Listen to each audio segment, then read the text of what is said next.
So I'll just talk quickly about these conjecture questions. So for the past, they started doing these calculus-based ones in 2009 in math studies, and they've been doing them every year since, okay, in the math studies course. And they have one in the exam last year as well, although it was based around trig, and you'll see that when you, whenever you do that trial exam for yourself. So we did one conjecture question in one of our tests. It was the pure integration test, and I think that's a pretty good introduction to it because it's a fairly basic example of, go James, just grab one of those booklets, mate, and come in. It's a fairly basic example of how a conjecture question works. So if we have a look at our process there, it's always to read the question thoroughly, so have a look at all of the parts because you can probably anticipate what the pattern is going to be. And then it always gets you to perform specific cases.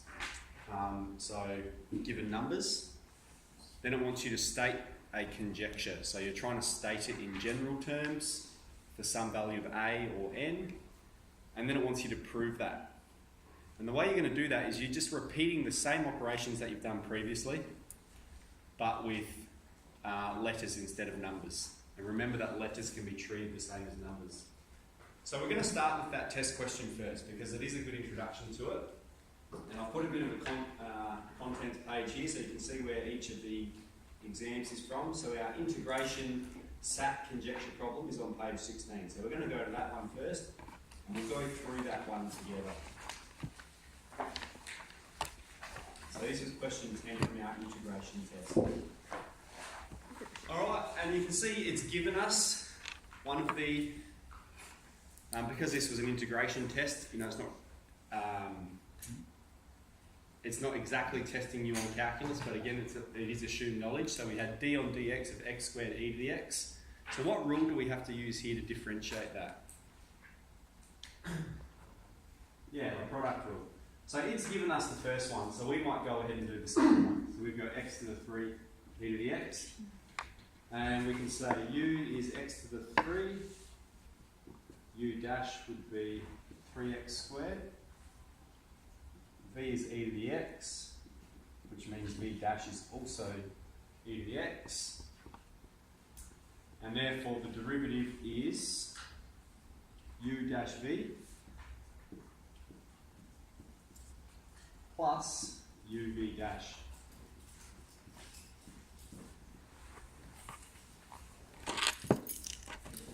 And then it gets you to do it for another general case. So it starts with one. Yep, come on in guys, grab a booklet there.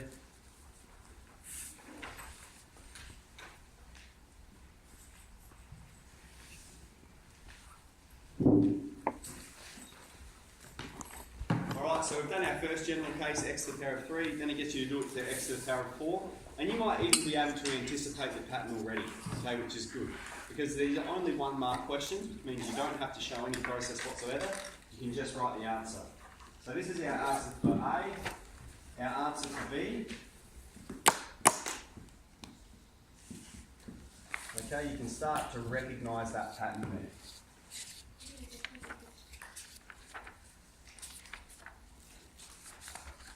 So we're on page 16 there, guys. And then it wants you to make a conjecture about an integral of n x to the power of n take 1 e to the x plus x to the n e to the x. So it's trying to get you to recognise this in terms of n, okay? So n is our value here, this is n take 1, and then over here we've got x to the power of n as well. So we're sort of asking ourselves, what did we differentiate to get what we have here? So I might write this out in terms of n underneath it so we can recognise it for this circumstance and this circumstance.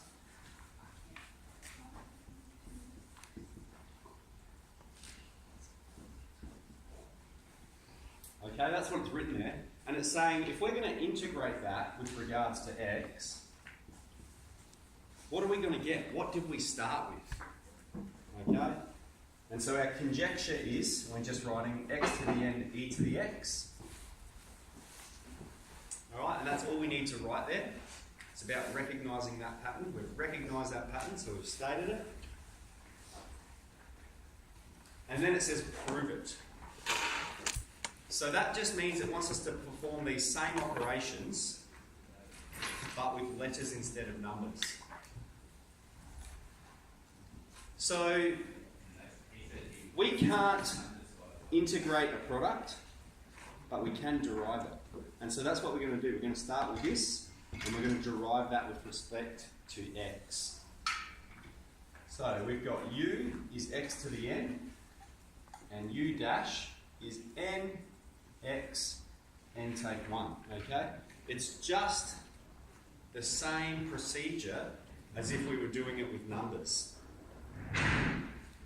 V is e to the x, and v dash will also be e to the x. So then the derivative of this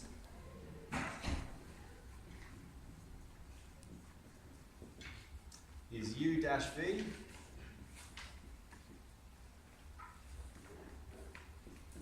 plus uv dash. Okay? And so our conjecture is proved. So if we were to integrate this, this is what we would get. Alright, so we have done that problem in our test.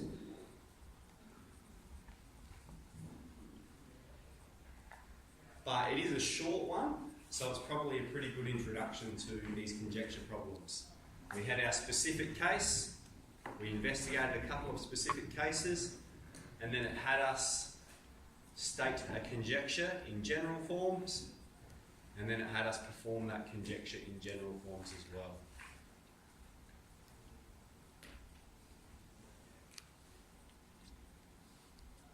Any questions about that one?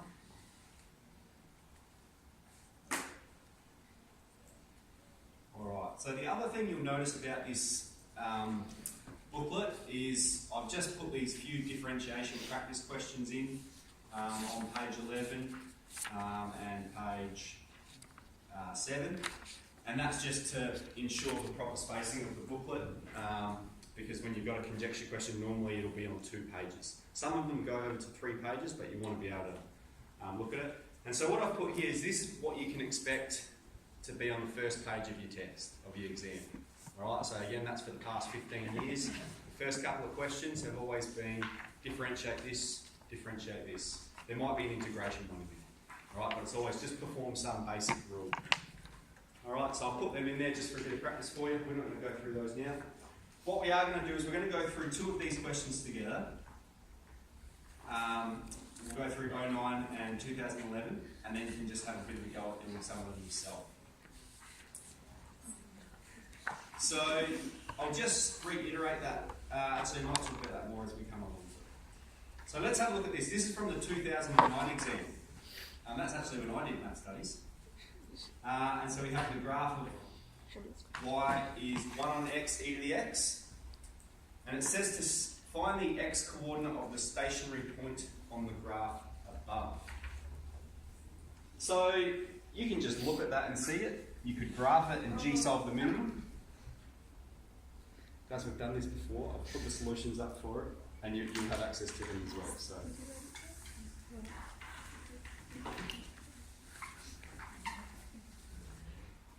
So we'll go through and answer all of these together. See how it's a 1-mark problem? That means it doesn't want you to derive it and draw its sign diagram and factorise it and then state a stationary point of it. It just wants you to state it, okay? So it occurs when x is 1. It's just asking for the x coordinate. Be aware if it says x coordinate or if it says the coordinates, then it's going to want both x and y. Okay?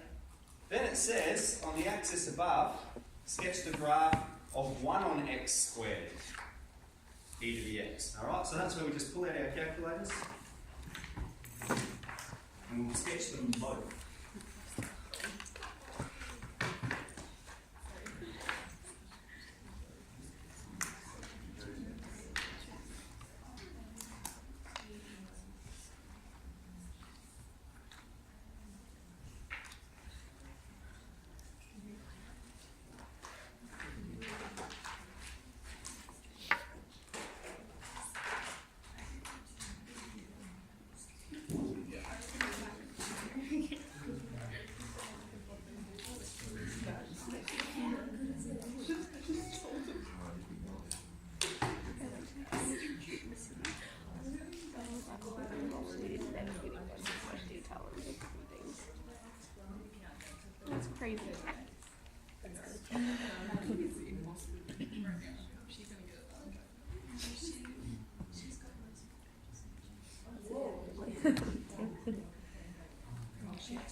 about this as well is it even gives you a V window, okay? Because it's giving you the first graph, which means you're going to sketch the same graph on the same V window. So they're the values of your V window you should be putting in. Now I'll just have a go at this one up here.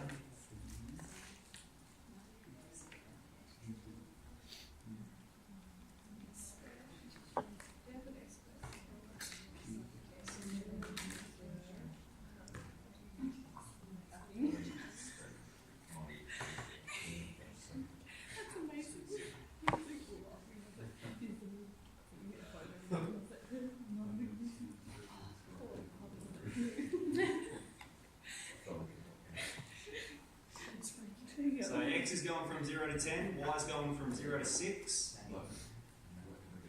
And if you've got an old calculator, it can be a bit difficult to discern which is which function. But I'll just show you this, and hopefully you're aware of this as well. I wasn't until recently. But see this select button? If we press F1, then it unselects that first graph. So you see how the equal sign is highlighted on Y2, but it's not highlighted on Y1.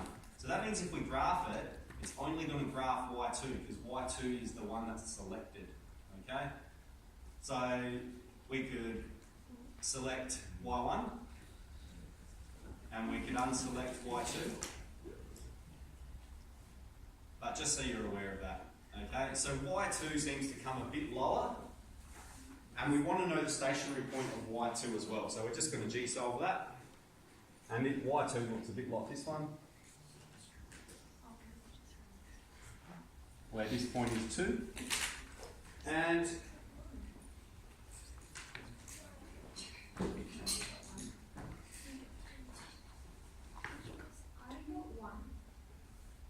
yep, we get 1 to the first part, and then for part B we get 2.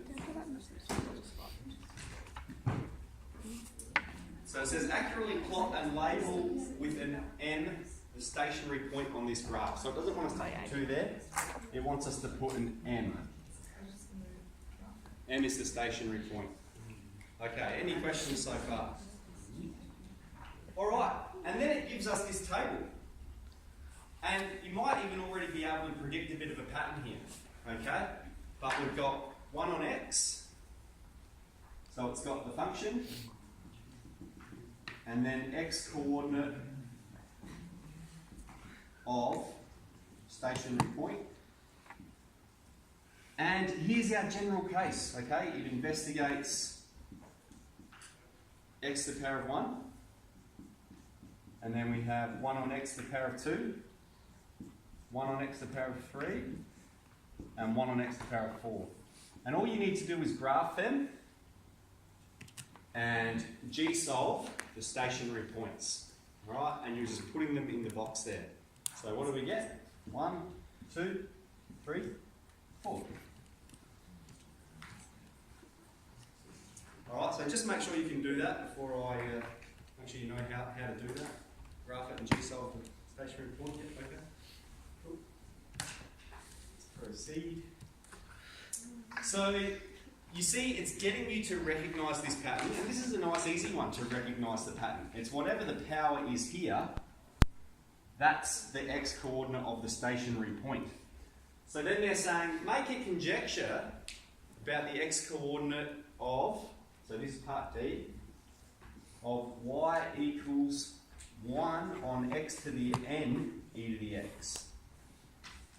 So it says, make a conjecture about the x coordinate of the stationary point of that. So we just need to write one sentence. What's that going to be? It'll be n. Yeah. Yep. So the stationary point, so again we can write it like this, the stationary point, so this is in words, of occurs at x equals n.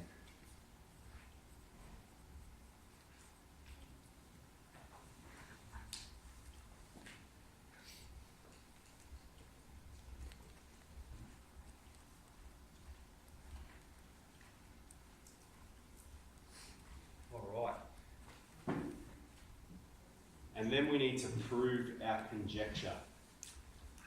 So stationary points, and there's about 3 of the questions in here that are about stationary points. How do we find a stationary point using calculus?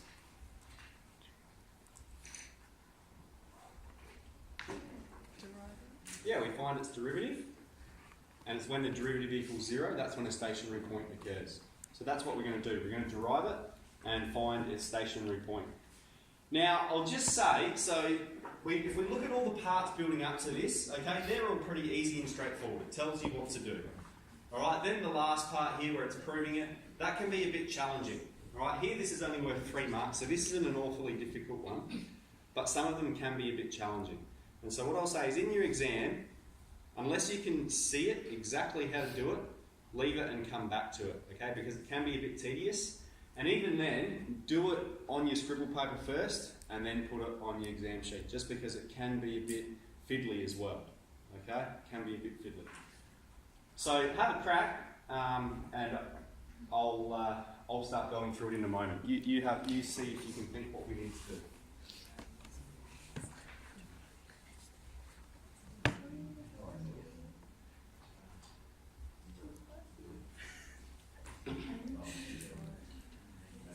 Yep, we need to derive it.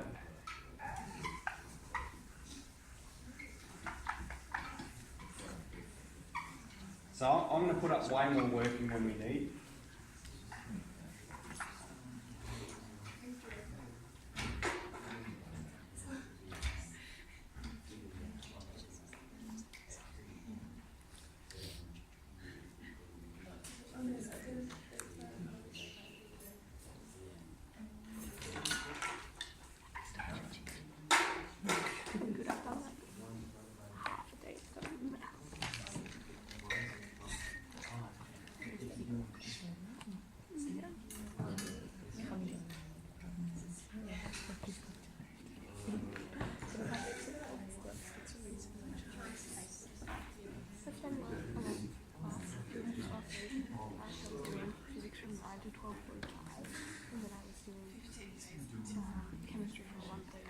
Okay, so all I've put up there, and you don't need to write this when you're proving it at all, I've just put that up there to help you, okay? So we know that the stationary point occurs when the derivative equals 0. So what we need to do, find the derivative, make it equal to 0, find the values of x that make this statement true. Alright, so give that a crack.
don't know if that's wrong because I put a negative there. I don't have to write negative.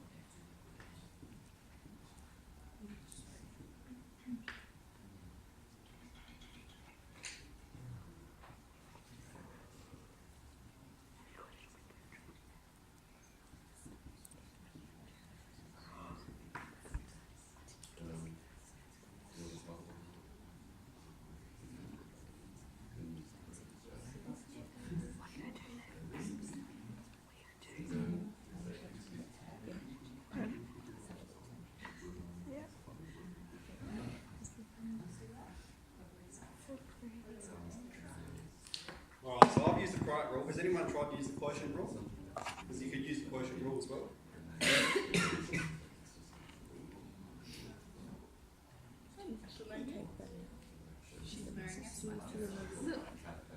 I don't really know. They go like, yeah. No, I just kind of see.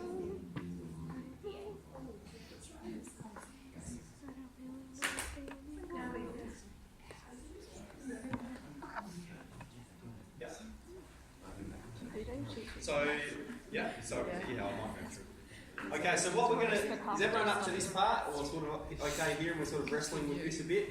So that's probably what you can do, get to here, and you're on the right track so far, and then come back to it once you've finished everything else, okay? Because this can be quite fiddly. But what we're going to do here is factorise it. Okay, so we're going to try and pinpoint some common factors. The first thing I'm actually going to do though, is I'm going to write this in terms of a product, okay? So I'll show you what I mean. So, and we could express it as a fractional indice, but I think it's fine just like this. So we've got minus n out the front, that's just a number. And then what we've got here is x to the minus n, and we've got that times x to the minus 1. Because we know with index laws, if we have the same base, that we can add the powers, okay? So if we were to simplify this, this is what we would get, okay? But what we're going to notice here is that we've got some common factors now. So this one stays as it is. And so now not only is e to the x the common factor, but we also have x to the minus n, okay? That's there and there. So we're going to pull x to the minus n, I'm missing the e to the x here, and we're going to pull that out the front, okay? So we've got x to the minus n e to the x, we're pulling that out the front, and what are we left with in brackets? Yep, minus n here as well, minus n x minus 1, and then we have plus 1.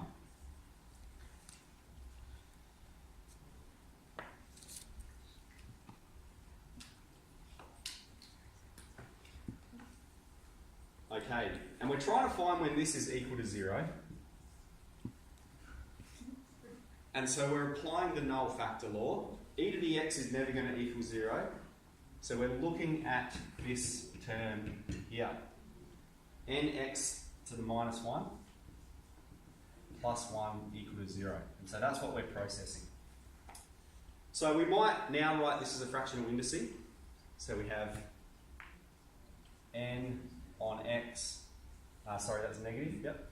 N on x plus 1 is 0. Now I'll move the 1 over, minus n on x equals minus 1, and then I'll just move the x over as well. So we have minus n equals minus x, or x equals n. Conjecture is proved. That's pretty cool. Alright, did we get lost anywhere there? Any questions about that? So you can see it can be a bit fiddly, okay? And there's multiple ways of doing this, but probably the part where people might get stuck is where they split this, okay? And when we have to factorise the x to the n out the front. Alright, that's a place where you might get stuck. And that same pattern does appear in one a bit later on as well. Cool. Alright, so we might go through one more together, because there's heaps of them, and then it'll just be, you can do some here if you want, or you can do some.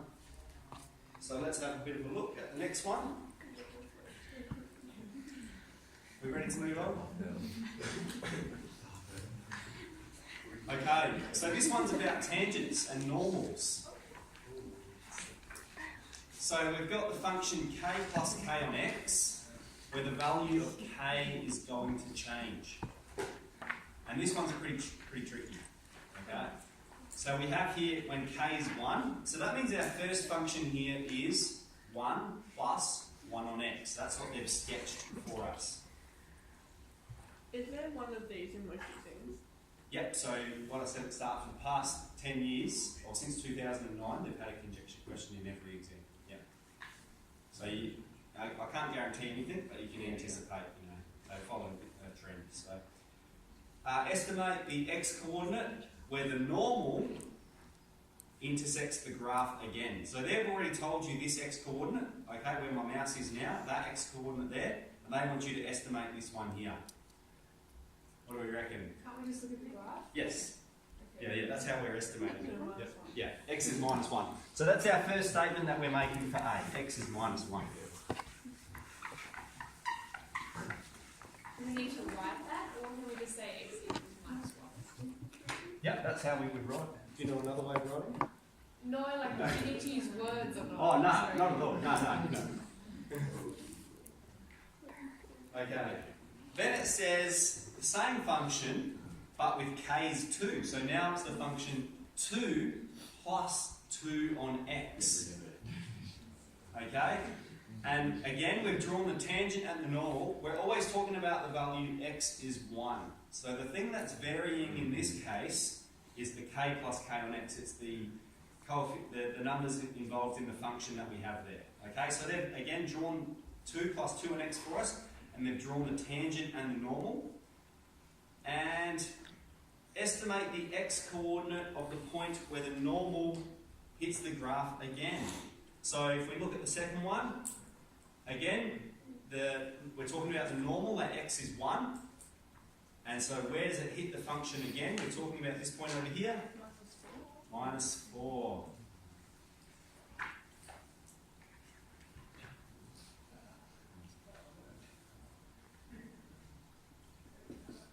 Okay. Now, this is why it's important for us to know tangents and normals in both general and y-intercept form.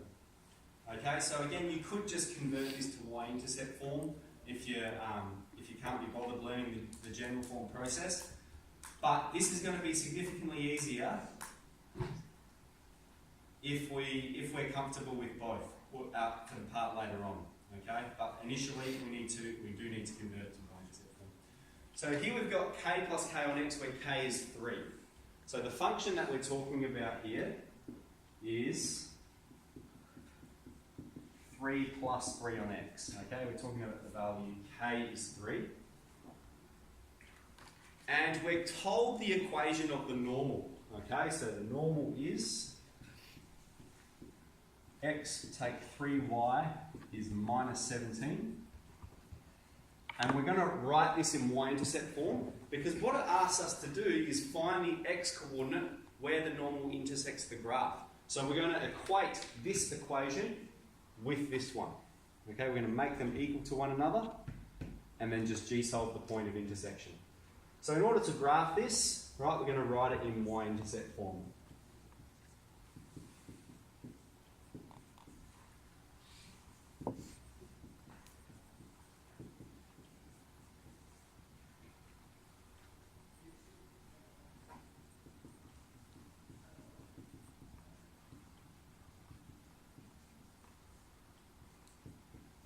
Now, again, I'm being very specific here. You don't need this level of detail, but just so that we're fully aware.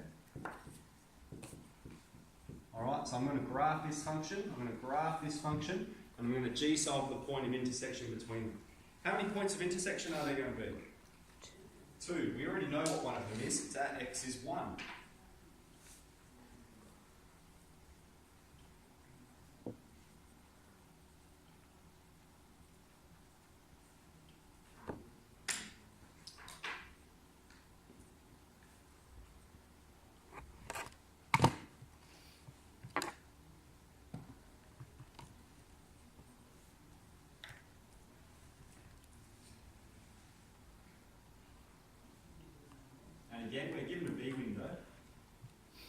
So I'm g-solving that point of intersection over here. X is minus 9. Ooh, can we start to see a bit of a pattern?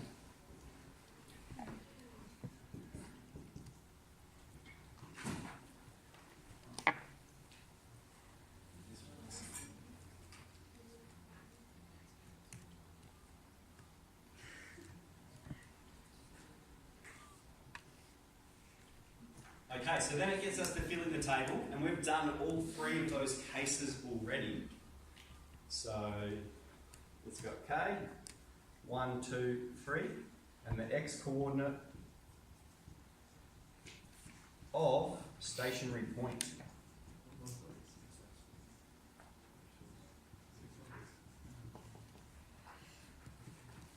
So in the first case, the X coordinate was minus 1. In the second case, it was minus 4. And in the third case, it was minus 9. And then it gives us a box. Make a conjecture about the stationary point for f of x is k plus k on x. What's the point of intersection? What's the other point of intersection of the normal? Okay, we're given x is 1. What's the other point of intersection? How would we state that? So what can we recognise the relationship between these two? S squared? Yeah, it's minus k squared, isn't it? Look, we square that and we times it by minus 1. We square that and times it by minus 1. Square it and times it by minus 1. So we're saying x equals minus k squared.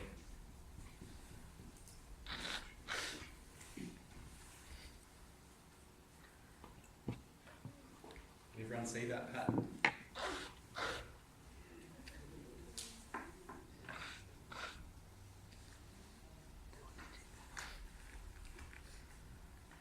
Okay. Then prove or disprove. 6 marks. So you can anticipate this one's going to be quite fiddly. No. Can I do these ones? Shit. I've done like 30 questions. Like, Okay. 30, like, So I might go through this one because it is quite challenging. I'm like, Okay? I'm like, that's crazy. This is that one would have done that was 8. So what are we trying to identify? We're trying to identify, we've got the function, f of x is k plus k on x. Alright, now, I think when I explain this a bit, it's going to make a bit of sense to you. When we have k plus k on x, that's the function that we're talking about, okay? Talking about this value of k. And what we're doing is we're drawing the normal. So we need to find the equation of the normal, okay, in terms of k plus k on x. So we need to find the equation of a normal at x is what? 1, isn't it? That's what it's done in all the other cases. So we're going to find the equation of that normal. And then we're going to equate this equation we have here with this equation here and solve it for x. Okay? So I think the first part should be okay. So to find a normal, we need a couple of things. We might just do it using the formula for the equation of a normal. So firstly, let's find f of 1. F of 1 would be k plus k on 1, which is 2k. And then we're going to find f dash of x, so we can find the slope when x is 1. So we've got f of x. And another way we could write f of x so that we can derive it.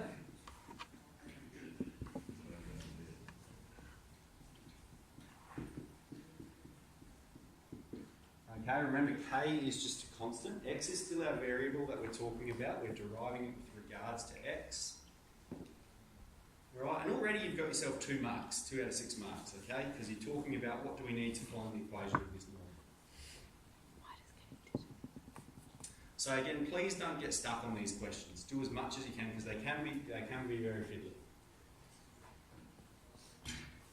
All right, so we've got everything we need for the normal. hang on, no, we need to find the slope at x is 1. So we're finding f dash of 1. So that's going to be minus k times 1 to minus 2, that's just minus k. So the equation of a normal is, we'll call that y.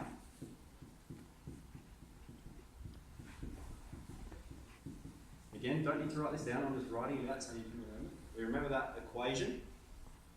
And we're going to input all of the information that we have. So we're going to have the negative reciprocal of the slope. So that's going to be, this part's going to be 1 on k. Then we're talking about when x is 1, so we're going to have x take 1. And then we're going to have plus 2k.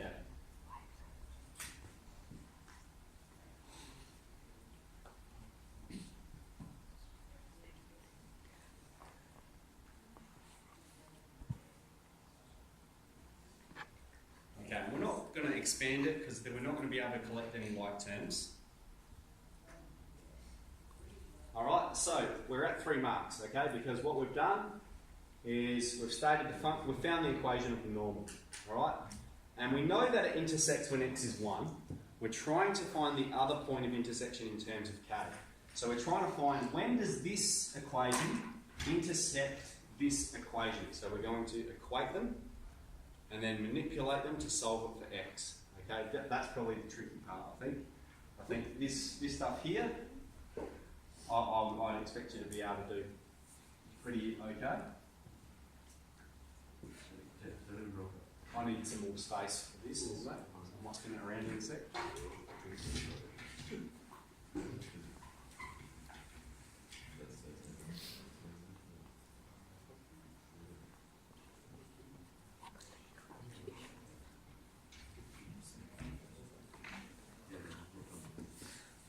Alright.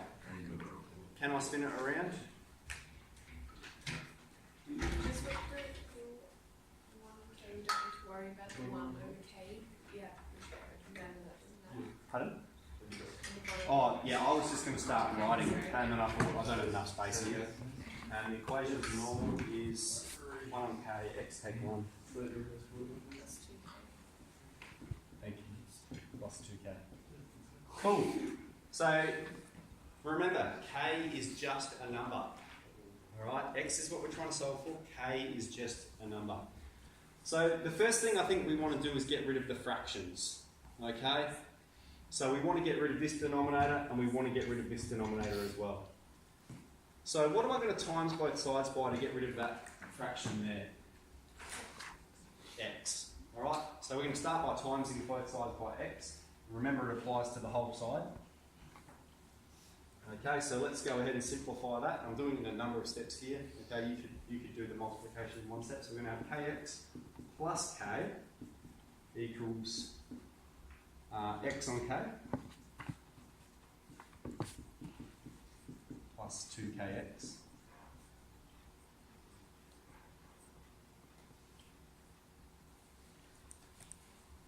Alright. And then I said we want to get rid of the other fraction, or the other denominator, which is k.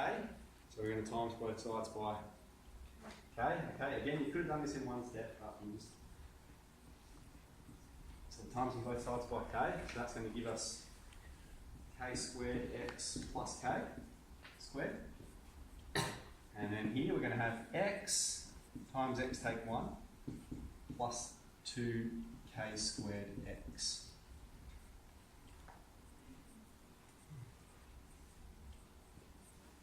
Okay, so how on earth are you going to solve something like that?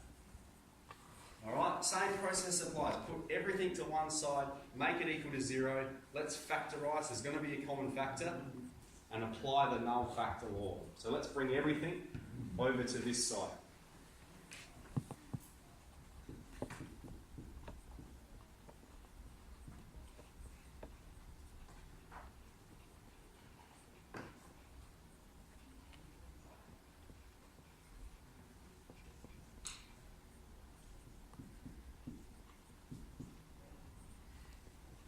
Wait, where do we have kx squared? Yeah, isn't it k squared x? Sorry? You swap the square, yeah. At the start.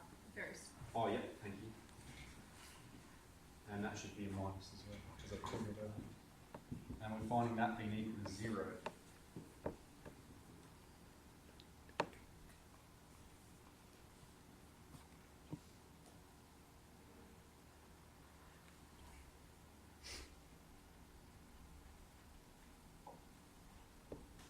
Okay, so we're looking along here to factorise this.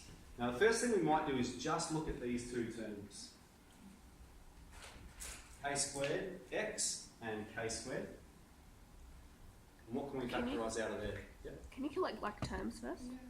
Or are we not meant to? Oh yes, thank you. Yep, that's going to make it heaps simpler. Yep.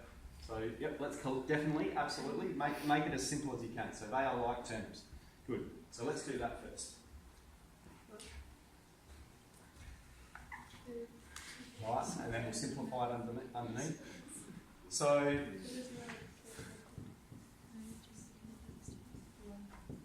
and it's going to be take away k squared x. Okay, very good.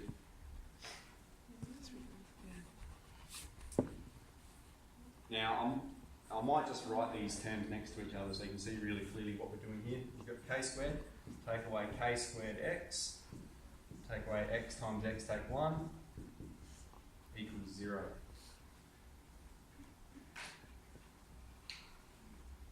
Okay, so again, we're looking at this term here. And what can we factorise out of there? K squared. So we'll pull k squared out front, and we've got 1 take x. Take away x times x, take 1. Okay, and what we actually might do as well, because we want to make these the same factor, how are they different? They're just different by minus 1. Yeah, so rather than just pulling k squared out front, we're going to pull minus k squared out the front, which is going to make this minus and plus, and I'm just going to rewrite that.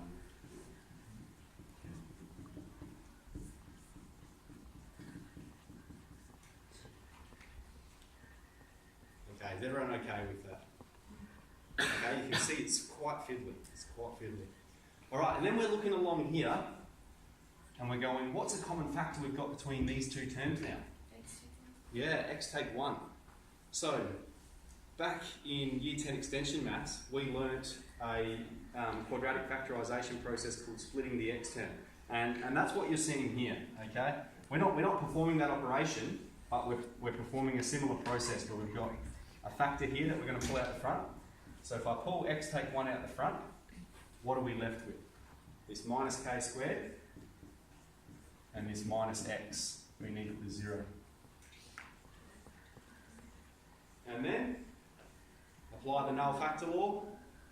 Obviously we've got this one already. We know that. We know x is 1. And what do we get from this one?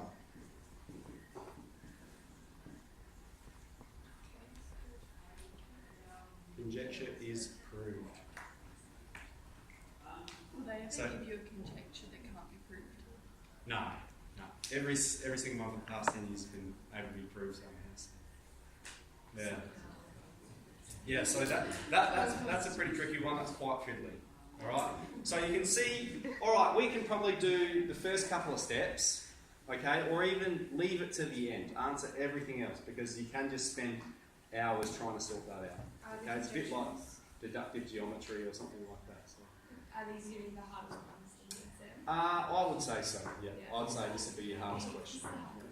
That's alright. That's how I was going to do. Yeah. The 6 marks that we use. So that's probably all I'll go through, but so you're welcome to hang around and do some. I'm going to put the answers up online for this booklet. Yeah. Can we ask them? Yeah, of course, please. Oh, Yep. yes, I've got some questions.